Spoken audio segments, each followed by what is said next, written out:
श्री गणेशाय नमः। योगिनी एकादशी व्रत कथा। एक बार की बात है, धर्मराज युधिष्ठिर कहने लगे कि हे भगवान, आषाढ़ कृष्ण एकादशी का संबोधन क्या है। इस पर भगवान श्री कृष्ण बोले, राजन, आषाढ़ कृष्ण एकादशी का नाम योगिनी है। इस व्रत के पालन से व्यक्ति गंभीर पाप कर्म और भवसागर से मुक्ति प्राप्त करता है। वह इस लोक में भोग और परलोक में मुक्ति देने वाली है और तीनों लोकों में प्रसिद्ध है। हे नृपश्रेष्ठ, अब मैं तुमसे पुराणों में वर्णन की हुई सुंदर कथा कहता हूँ, ध्यान पूर्वक सुनो।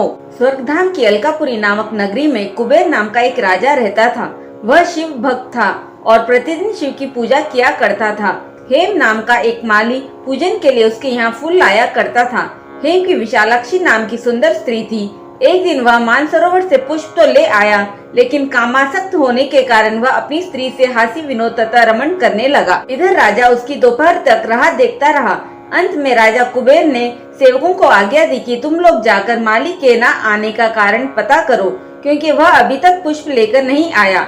सेवकों ने कहा कि महाराज, वह पापी अतिकामी है, अपनी स्त्री के साथ हास्य विनोद और रमण कर रहा होगा। यह सुनकर कुबेर ने क्रोधित होकर उसे बुलाया। हेम माली राजा के भय से कांपता हुआ उपस्थित हुआ। राजा कुबेर ने क्रोध में आकर कहा, अरे पापी नीच कामी, तूने मेरे परम पूजनीय ईश्वर के ईश्वर श्री शिवजी महाराज का अनादर किया है, इसलिए मैं तुझे श्राप देता हूँ कि तू स्त्री का वियोग सहेगा और मृत्यु लोक में जाकर कोढ़ी होगा। कुबेर के श्राप से हेम माली का स्वर्ग से पतन हो गया और वह उसी क्षण पृथ्वी पर गिर गया। भूतल पर आते ही उसके शरीर में श्वेत कोढ़ हो गया। उसकी स्त्री भी उसी समय अंतर्धान हो गई। मृत्युलोक में आकर माली ने महान दुख भोगे। भयानक जंगल में जाकर बिना अन्न और जल के भटकता रहा। रात्रि को निद्रा भी नहीं आती थी, परंतु शिवजी की पूजा के प्रभाव से उसको पिछले जन्म की स्मृति का ज्ञान अवश्य रहा। घूमते घूमते एक दिन वह मार्कंडेय ऋषि के आश्रम में पहुंच गया, जो ब्रह्मा जी से भी अधिक वृद्ध थे और जिनका आश्रम ब्रह्मा की सभा के समान लगता था। हेम माली वहां जाकर उनके पैरों में पड़ गया। उसे देखकर मार्कंडेय ऋषि बोले, तुमने ऐसा कौन सा पाप किया है जिसके प्रभाव से यह हालत हो गई। हेम माली ने सारा वृतांत कह सुनाया।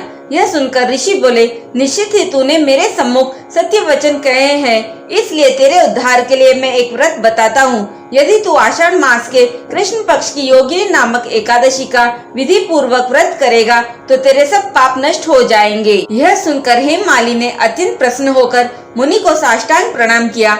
मुनि ने उसे स्नेह के साथ उठाया। हेम माली ने मुनि के कथा अनुसार विधि पूर्वक योगिनी एकादशी का व्रत किया।